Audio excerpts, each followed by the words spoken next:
Dobar dan. Dobar dan. Za danas smo pripremili nekakve noževe po osobnom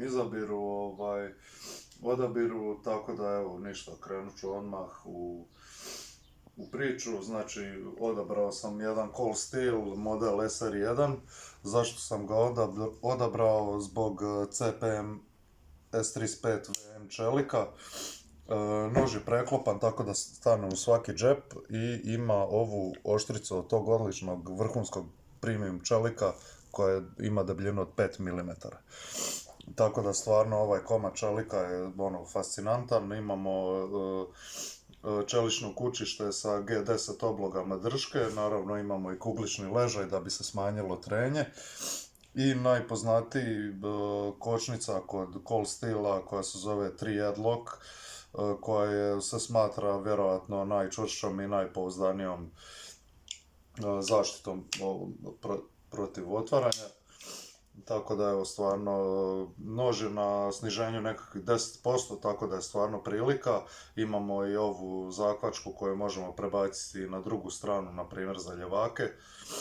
Tako da evo, lako se otvara, lako se zatvara. I ovdje imate ovaj nekakav kao trn s kojim ga bez problema otvarate i ima, šta mi se još posebno sviđa, mislim da se zove DLC ili DCL Diamond Coating finish, kao da je ojačan još dijamantnim premazom koji je stvarno mu daje jednu, ajmo reći, neuništivu sposobnosti.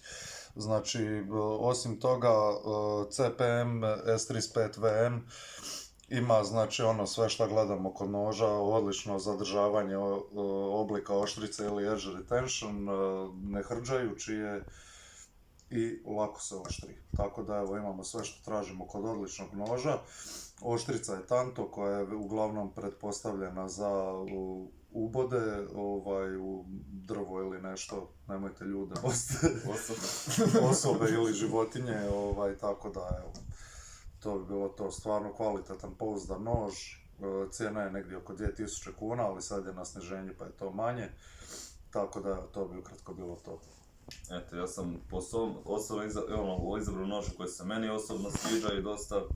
I ovo jedan od njih je Spyderco Endura 4 u full flat grey boji, znači da je u biti mat siva.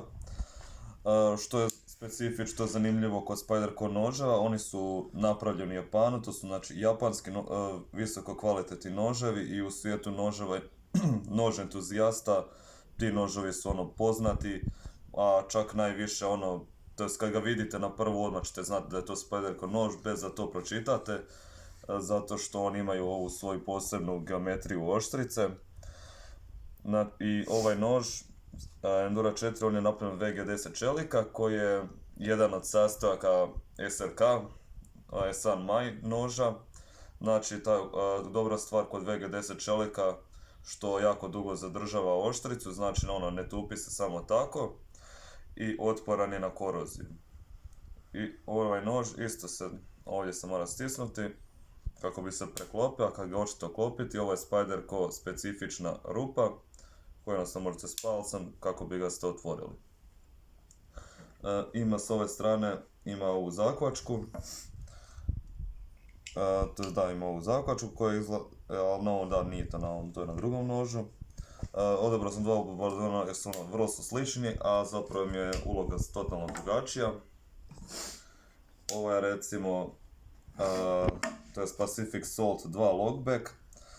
On je u biti napravljen za korištenje ako ste u blizini morske vode, morske soli od H1 čelika kojem je glavna karakteristika to što ima izrazito veliku otpornost na koroziju.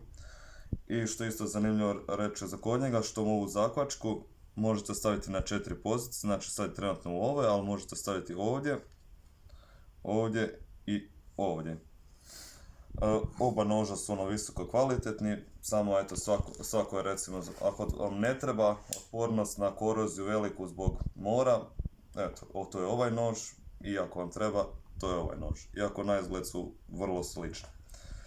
Eto, i ovaj oblik što moram spomenuti, me baš uvijek podsjeća na lubanje od neke ptice. Da, malo.